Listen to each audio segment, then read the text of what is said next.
ज्योति ने एक बेटी को जन्म दिया। तभी उसकी सास चंपा बोली, सब भाग्य की बात है।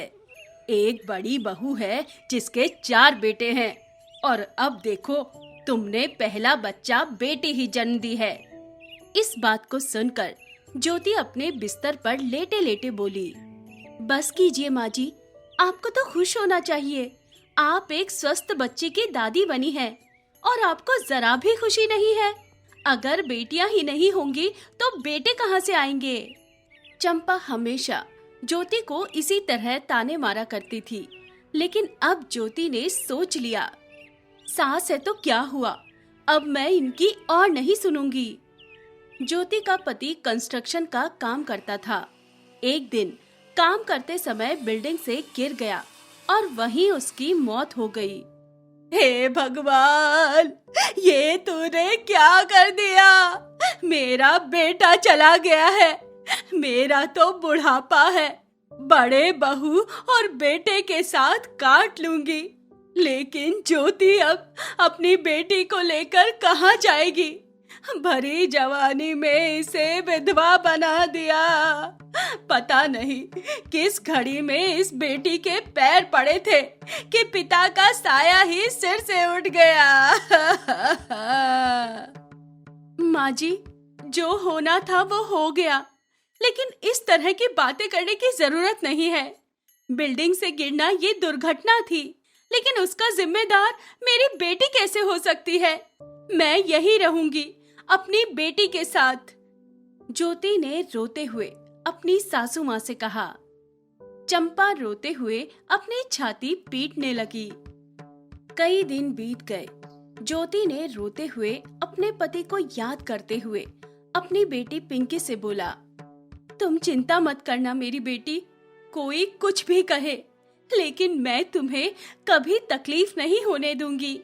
तुम्हें पढ़ा लिखा कर बेटे से बेहतर बनाऊंगी। कोई देखो तो इसे, मेरा तो जवान बेटा चला गया है और ये अपनी बेटी को मेरे पोतों से ज्यादा पढ़ाई लिखाई करने के सपने दिखा रही है। इसके मनहूस कदमों ने ही तो मेरे बेटे की जान ले ली। इस बात को सुनकर ज्योति रोते हुए बोलती है, माँ जी, अगर ये मनहूस है तो मैं इसे यहाँ से लेकर चली जाती हूँ। अरे धमकी किसे देती हो? जहाँ जाना हो अभी चली जाओ। जिस दिन मेरा बेटा गया उसी दिन से मेरा सब कुछ चला गया। ज्योति इतना सब कैसे बर्दाश्त करती? अपनी बेटी पिंकी को गोद में लेकर वो घर से बाहर चली गई, लेकिन अब कहाँ जाएगी ये सोचकर वो घबराने लगी। मायके जाती तो पिता की इज्जत खराब होती और चिंताएं बढ़ती, सो अलग बात। ये सोचकर वो अनजान रास्ते पर चलने लगी। तभी वो एक औरत से टकरा गई। उसे देखकर ज्योति ने बोला, शिवानी, तुम? हाँ मैं, लेकिन सफेद साड़ी, गोद में बच्चा और तपती दोपहरी में तुम कहाँ जा रही हो? ज्योति रोने लगी और रोते हुए उसे सब बात बता देती है। शिवानी उसकी बातों को सुनकर बोलती है, हम इतने आगे बढ़ गए हैं, लेकिन हम आज भी समाज की मानसिकता को नहीं बदल पाए। कुछ लोग आज भी बेटियों को बहुत समझते हैं, लेकिन तू चिंता मत कर, अभी मेरे साथ चल, फिर दोनों मिलकर कुछ सोचते हैं। ज्योति अपनी सहेली शिवानी के साथ उसके घर चली गई। ज्योति शिवानी की बचपन की सहेली थी। शादी के बाद कभी मिलना नहीं हुआ और आज हुआ भी तो इस तरह। रोशनी, तुझे अपनी जीविका चलाने के लिए कुछ काम करना होगा। आखिर इस तरह बच्ची को लेकर कहाँ भटकेगी? काम? मुझे तो कुछ भी काम नहीं आता है शिवानी, और मैं काम करूंगी और मेरे ससुराल वालों को पता चलेगा तो वो क्या कहेंगे? तू भूल गई शायद। तुझे याद है जब तू छोटी थी तो तू अपने पापा के ठेले पर जाया करती थी और उनके साथ गोलगप्पे बेचती थी, और तेरे पापा ने तुझे गोलगप्पे बनाना भी सिखा दिया था। तू और तेरे पापा बहुत ही अच्छे गोलगप्पे बनाते थे और तेरे गोलगप्पे के ठेले पर ग्राहकों की लाइन लगी रहती थी। क्यों ना तू वही काम शुरू कर दे? और लोग क्या कहेंगे ये सब छोड़। जब तेरी और तेरे बच्चे की किसी को परवाह नहीं है तो तू क्यों किसी के बारे में सोचती है? कहती तो तू ठीक है। सब लोग मेरे पिताजी के गोलगप्पों की बहुत अधिक तारीफ करते थे और मैं उनके लिए गोलगप्पे बनाया करती थी। वो लोग उनको खाकर बहुत ही प्रसन्न हुआ करते थे। तो देर किस बात की? लेकिन मेरे पास पैसे नहीं है शिवानी, तुझे बताया तो। मैं घर से ऐसे ही गुस्से में खाली हाथ आ गई। ऐसे ही नहीं, तेरा गुस्सा जायज था और फिलहाल मैं तेरी मदद करूंगी और जब तेरे पास पैसे हो जाए तो तू मुझे लौटा देना। शिवानी, मैं तेरा एहसान कभी नहीं भूलूंगी। तूने मेरे खोए हुए आत्मविश्वास को जगाया है। मैं पानी पूरी बनाऊंगी और उसे ही अपना रोजगार बनाऊंगी। अगले दिन ज्योति ने शिवानी की मदद से गोलगप्पे बनाने के लिए थोड़ा सामान, बर्तन और एक ठेला खरीदा जिस पर वो गोलगप्पे बेच सके। ज्योति ने गोलगप्पे बनाए और फिर ठेले पर गोलगप्पे और गोलगप्पे के पानी को लेकर बाजार में बेचने लगी। ज्योति बाजार में ठेले पर खड़े होकर बोलती है, गोलगप्पे ले लो, गोलगप्पे, गोलगप्पे ले लो, गोलगप्पे, बहुत ही स्वादिष्ट गोलगप्पे हैं। एक बार खाओगे तो बार बार आओगे। तभी कुछ आते जाते लोग उसके पास इकट्ठे हो गए और बोला, कैसे दिए गोलगप्पे? जी 20 रुपए के 6 गोलगप्पे हैं भाई साहब। ठीक है बहन, हमें भी 20 रुपए के गोलगप्पे खिला दो। लगता है यहाँ नई नई आई हो, हम भी तो खाकर देखें कि कैसे गोलगप्पे बनाती हो। हाँ, जरा तीखी चटनी लगाकर गोलगप्पे खिलाना। ज्योति ने झटपट गोलगप्पे में तीखी चटनी और पानी डालकर 20 रुपए के गोलगप्पे खिलाए।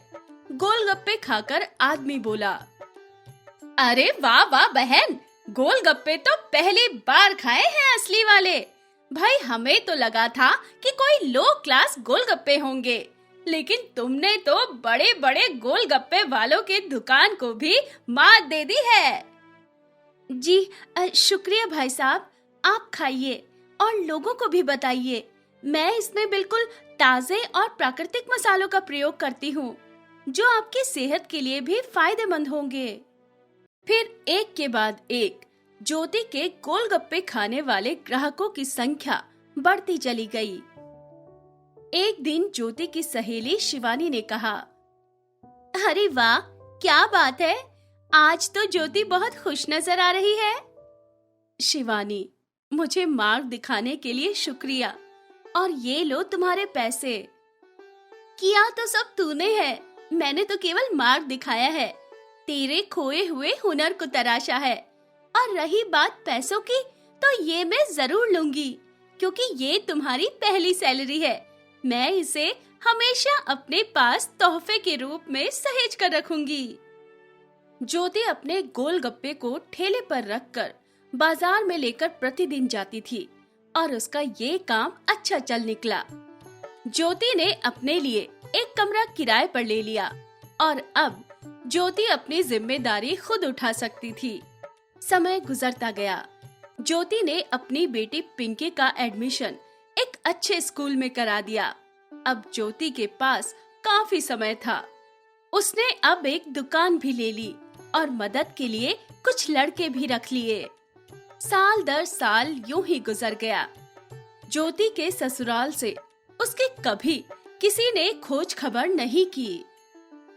और आज ज्योति की बेटी डॉक्टरी की पढ़ाई करने अमेरिका जा रही है। अमन, देखना तो जरा बाहर कौन है। मालकिन, एक बुढ़िया है, भीख मांग रही है। अरे, उन्हें अंदर बुलाओ और पेट भरकर खाना खिलाओ। बड़े बुजुर्गों पर दया करनी चाहिए। वो बुजुर्ग महिला अंदर आई तो ज्योति को देखकर दंग रह गई। वो बुढ़िया और कोई नहीं, ज्योति की सास चंपा थी। ज्योति उन्हें देखकर दंग रह जाती है और बोलती है, आपने ये क्या हालत बना रखी है और भीख मांगने की नौबत कैसे आ गई? ज्योति की सास चंपा बोली, ये सब मेरे कर्मों का फल है। बहुत बेटे चाहिए थे ना मुझे, इसलिए तो पोते और एक बेटा होने के बाद भी मुझे ये दिन देखने पड़ रहे हैं। मुझे कोई खाने को नहीं देता और 1 महीने पहले घर से ही निकाल दिया। अब ऐसे ही पेट भरती हूँ। लेकिन तुम यहाँ कैसे? क्या ये तुम्हारा होटल है? हाँ माँ जी, ये मेरा ही होटल है। ये मेरी मेहनत का फल है। इसके लिए मैंने बहुत मेहनत की है। ज्योति अपनी बेटी को आवाज लगाते हुए कहती है, पिंकी बेटा, बाहर आओ। फिर ज्योति अपनी सास से कहती है, देखो माँ जी, ये मेरी वही बेटी है जिसे आपने मनहूस कहकर घर से बाहर निकाला था। आज ये डॉक्टर बनने अमेरिका जा रही है। मैं गोलगप्पे बेचकर अपने बेटी को डॉक्टर बनने के लिए अमेरिका भेज रही हूँ। देखना, ये आपके बेटे का नाम रोशन करेगी। ये बात सुनकर उसके सास चंपा बोली, मुझे शर्मिंदा मत करो बहू। तुमने गोलगप्पे बेचकर बेटी को डॉक्टर बना दिया और उसने अपनी नौकरी होते हुए भी अपने बेटों को किसी लायक नहीं बनाया। मुझे तुम पर गर्व है। अब आपको भी मांगने की जरूरत नहीं है। आप मेरे साथ रहिए। कुछ सालों बाद ज्योति की बेटी पिंकी डॉक्टर बनकर अमेरिका से घर वापस आती है और अपनी माँ से कहती है, माँ, आप एक डॉक्टर की माँ हो। अब आपको गोलगप्पे बेचने की जरूरत नहीं है। बेटी, तुम शायद ये भूल गई हो कि एक गोलगप्पे बेचने वाली ने ही तुम्हें डॉक्टर बनाया है। इसलिए मेरा काम ही मेरी पहचान है और तुम अपनी पहचान अपने काम से बनाओ। सॉरी माँ, मुझे भी एक गोलगप्पे बेचने वाले की बेटी होने पर गर्व है। अब मैं ऐसा कभी नहीं कहूंगी। ज्योति ने अपनी बेटी पिंकी को गले से लगा लिया।